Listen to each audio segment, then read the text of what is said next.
Hello everyone, welcome to our channel. Telugu రాష్ట్రాల్లో భారీగా కురుస్తున్నటువంటి వర్షాలు, బంగాళాఖాతంలో ఏర్పడినటువంటి అల్పపీడన ద్రోణి, మధ్యాంధ్ర, ఉత్తరాంధ్ర, ఉత్తర తెలంగాణ జిల్లాల్లో ద్రోణి ప్రభావం. వివరాల్లోకి వెళ్ళిన వాతావరణ పరిస్థితులు పూర్తి స్థాయిలో తెలుసుకునే ముందు మీరు మన ఛానల్ కనుక సబ్స్క్రైబ్ చేయనట్లయితే వెంటనే సబ్స్క్రైబ్ చేయండి. ఇక లేట్ చేయకుండా వివరాల్లోకి వెళ్తే, ప్రస్తుతానికి బంగాళాఖాతంలో ఏర్పడి ఉత్తరాంధ్ర మీదుగా తెలంగాణకి విస్తరించిన ఉపరితల ఆవర్తన ద్రోణి క్రమక్రమంగా బలపడుతుంది.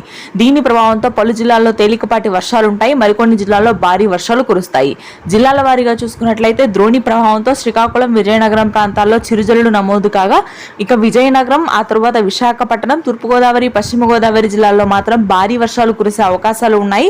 1-2 చోట్ల అతి భారీ వర్షాలు కూడా కురుస్తాయి. ఇక గుంటూరు, కృష్ణా, అదేవిధంగా ప్రకాశం జిల్లాల్లో రాత్రి నుంచి ఎడతెరిపి లేకుండా కురిసినటువంటి వర్షాలు కొంతమేర తగ్గి పగటి సమయంలో ఉష్ణోగ్రత ఉక్కపోత అత్యధికంగా ఉండి రాత్రి సమయంలో మళ్లీ వర్షాలు మొదలవుతాయి.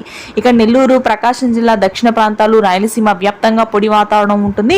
ఈ ద్రోణి ప్రభావంతో మనకి ఉత్తర తెలంగాణలోని నిజామాబాద్, ఆదిలాబాద్, నిర్మల్, ఖమ్మం, భద్రాద్రి, హైదరాబాద్ పరిసర ప్రాంతాల్లో కూడా తేలికపాటి నుంచి మోస్తరు వర్షాలు నమోదవుతాయని వాతావరణ కేంద్రం వెల్లడించింది. Thanks for watching this video. Please do subscribe.